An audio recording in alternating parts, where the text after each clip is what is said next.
Bonjour amis chasseurs et tireurs.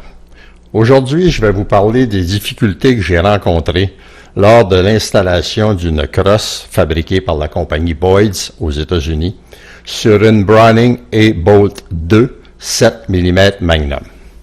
Au départ, il faut savoir qu'au fil du temps, la compagnie Browning a fabriqué 3 modèles de A-Bolt. La A-Bolt, la A-Bolt 2 et la A-Bolt Micro. Ces 3 modèles ne sont pas identifiés sur le canon de l'arme. On y retrouve uniquement la mention A-Bolt. Donc, pour savoir lequel vous avez 2 options. Soit aller sur le site web de la compagnie Browning, y entrer le numéro de série de votre arme et vous allez avoir ses spécifications. Dans mon cas, ça n'affichait aucun résultat. Donc, j'ai communiqué avec Browning Canada, qui m'ont confirmé que ce mécanisme était un mécanisme A-Bolt 2.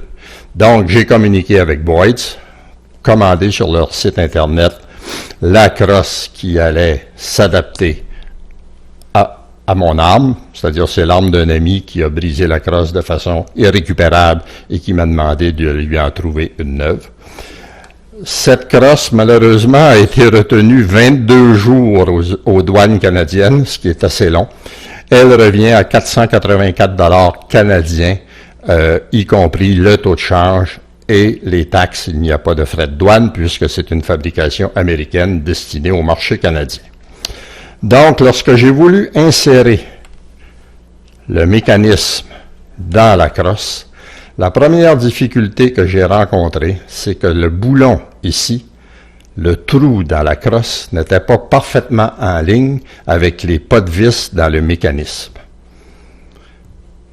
Donc, j'ai pris une perceuse et j'ai agrandi légèrement le trou pour pouvoir visser ce qu'on appelle en anglais la floor plate. Je n'ai pas trouvé le terme français. Si quelqu'un le connaît, le mettre en commentaire, s'il vous plaît. Donc, j'ai agrandi le trou pour pouvoir visser de façon parfaitement perpendiculaire le boulon. Par la suite, j'ai placé le pontet, vissé le boulon ici, et lorsque j'ai voulu fermer la floor plate, ça ne fermait pas. C'était trop long. Je ne pouvais pas la baisser assez profondément pour que le mécanisme qui la retient en place se ferme par-dessus. J'ai tenté de comprendre en long et en large le pourquoi et je l'ai réalisé trop tard. Ce que j'ai fait à ce moment-là, c'est que j'ai pris mon Dremel et tranquillement j'ai enlevé du matériel au bout de la floor plate jusqu'à ce qu'elle puisse fonctionner. Par la suite, lorsque j'ai mis le chargeur sur la floor plate et que j'ai fermé le trou, la niche qui accueillait le chargeur était tellement serrée autour du chargeur que ce dernier ne sortait pas sous la pression du ressort. Donc, avec une petite meule, toujours au bout de mon Dremel, j'ai agrandi la niche. Ça, c'est vraiment mineur comme travail. Donc, tout fonctionnait parfaitement. Je me suis rendu au champ de tir pour réaliser qu'il m'était impossible d'appuyer sur la gâchette. Ça ne fonctionnait pas.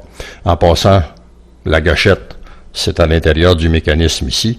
On utilise communément le mot gâchette, mais la réalité, ce terme en français, c'est la queue de détente. Je vais continuer d'utiliser gâchette, c'est plus facile pour tout le monde. Donc, impossible d'actionner la gâchette. Je suis revenu à la maison.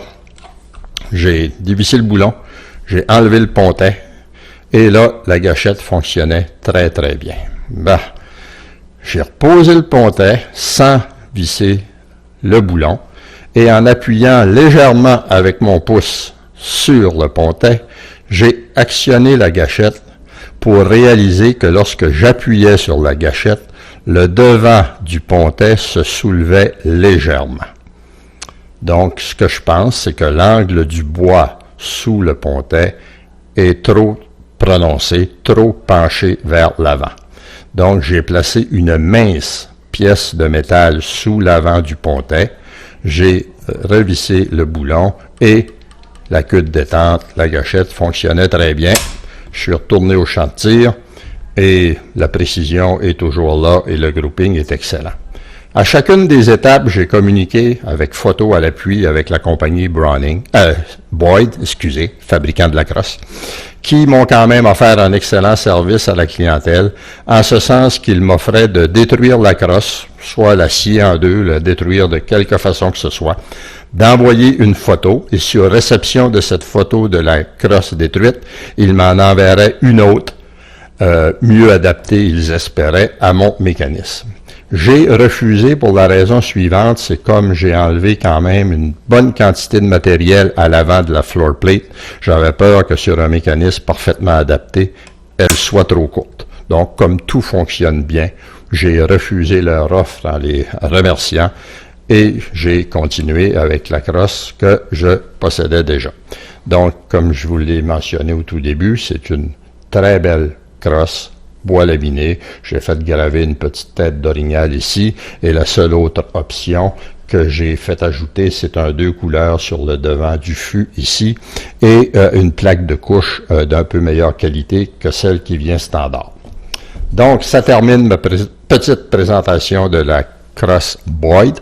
Je vous souhaite bonne chasse et bon tir, et je vous dis à la prochaine.